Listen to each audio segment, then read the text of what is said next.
Ein Gott des Krieges, dessen berühmteste Tat kein gewonnener Kampf war, ein Gott, dessen Name einst nichts Geringeres als Gott bedeutete und der dennoch beinahe vergessen wurde. Tyr herrschte weder über Asgard, noch schwang er einen unbesiegbaren Hammer. Seine Geschichte handelt von etwas anderem, von einem Versprechen, einer bewussten Entscheidung und dem Preis, den nur er zu zahlen bereit war. Als die nordischen Mythen niedergeschrieben wurden, stand Tyr bereits im Schatten anderer Götter. Odin galt als Herrscher und Sucher nach Wissen, Thor beschützte die Welt mit seiner gewaltigen Kraft. Von Tyr blieben dagegen nur wenige Geschichten erhalten. Doch sein Name deutet an, dass er früher eine größere Bedeutung besessen haben könnte. Das altnordische Tyr geht auf den älteren Namen Tivas zurück, ein Wort, das ursprünglich schlicht Gott bedeutete.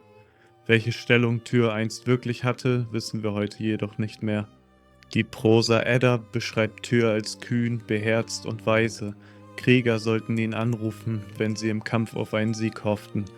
Auch die Tivas-Rune trägt seinen Namen. In einem Lied der Edda wird einem Krieger geraten, Siegesrunen in sein Schwert zu ritzen und dabei Tyr anzurufen.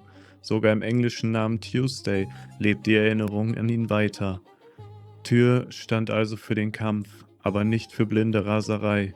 Seine wichtigste Eigenschaft war die Bereitschaft, einer Gefahr bewusst entgegenzutreten. Eine der wenigen vollständig erhaltenen Geschichten über Tyr führt uns zurück zu Fenrir. Doch diesmal geht es nicht um die Geschichte des Wolfes, es geht um den Gott, der ihm näher kam als alle anderen. Die Edda berichtet nur einen einzigen, aber entscheidenden Satz. Tyr war der Einzige, der den Mut hatte, Fenrir zu füttern.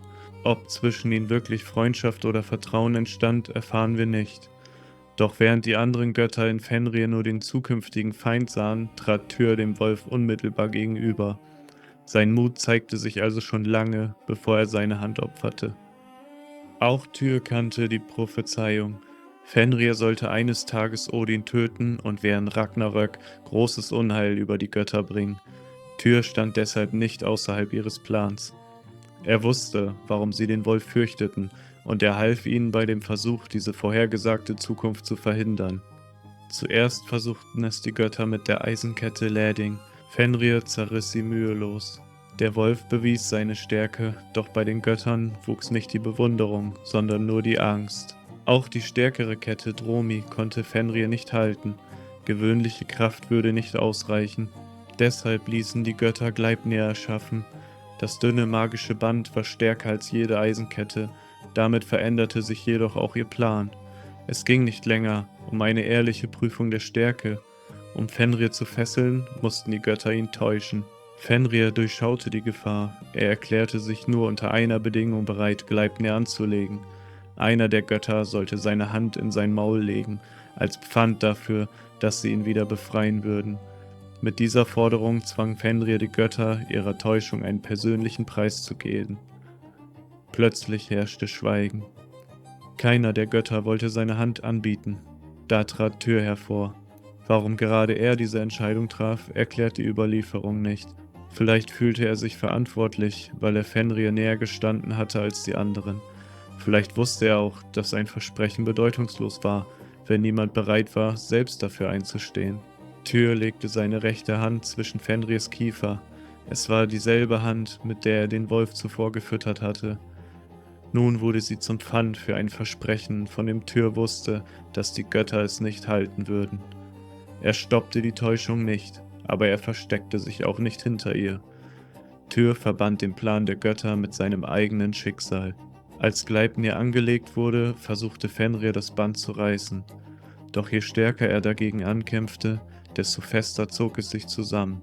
In diesem Moment wurde aus seinem Verdacht Gewissheit. Die Götter hatten ihn betrogen, und Tyr hatte diesen Betrug von Anfang an gekannt. Fenrir biss zu. Die Edda erzählt, dass die Götter über ihren Erfolg lachten. Alle, außer Tyr. Er hatte nicht einfach irgendeine Verletzung erlitten. Als Kriegsgott verlor er die rechte Hand, mit der er sein Schwert führte. Der Sieg der Götter machte Tyr selbst schwächer. Fenrir war nun gefesselt, doch für diese Sicherheit hatte nur einer der Götter einen unmittelbaren Preis bezahlt. Später erinnerte Loki Tyr öffentlich an diese Wunde. In der Lokasena verspottete er den einhändigen Gott und behauptete, Tyr könne keinen Streit zwischen zwei Menschen mehr schlichten. Tyr leugnete seinen Verlust nicht. Er antwortete sinngemäß: Mir fehlt eine Hand, dir aber fehlt ein guter Ruf, und Fenrir wartet gefesselt auf Ragnarök. Tyr beklagte sich nicht und stellte sich auch nicht als unschuldiges Opfer dar, denn unschuldig war er nicht, er hatte an der Täuschung mitgewirkt. Seine Größe lag nicht in moralischer Reinheit, sie lag darin, dass er die Folgen seines Handels selbst trug. Als Ragnarök schließlich begann, kämpfte Tyr ein letztes Mal. Sein Gegner war nicht Fenrir, sondern der gewaltige Höllenhund Garm, der sich von seinen Fesseln vor der Hölle Gnipalhellir befreite. Obwohl Tyr nur noch eine Hand besaß, wich er dem Kampf nicht aus. Tyr erschlug Garm, wurde dabei jedoch selbst tödlich verwundet. Beide töteten einander. Tyr war kein makelloser Held, doch er trat vor, als alle anderen zurückwichen. Er traf eine Entscheidung und überließ den Preis nicht jemand anderem. Darin liegt sein Vermächtnis. Wahrer Mut zeigt sich nicht nur im Kampf, sondern in der Bereitschaft, für das eigene Handeln einzustehen. Doch Fenrir war nicht das einzige Kind Lokis. Tief im Weltenmeer wartete sein Bruder Jörmungandr, die gewaltige Schlange, die bei Ragnarök Thors letzter Gegner werden sollte. Seine Geschichte erzählen wir in der nächsten Folge.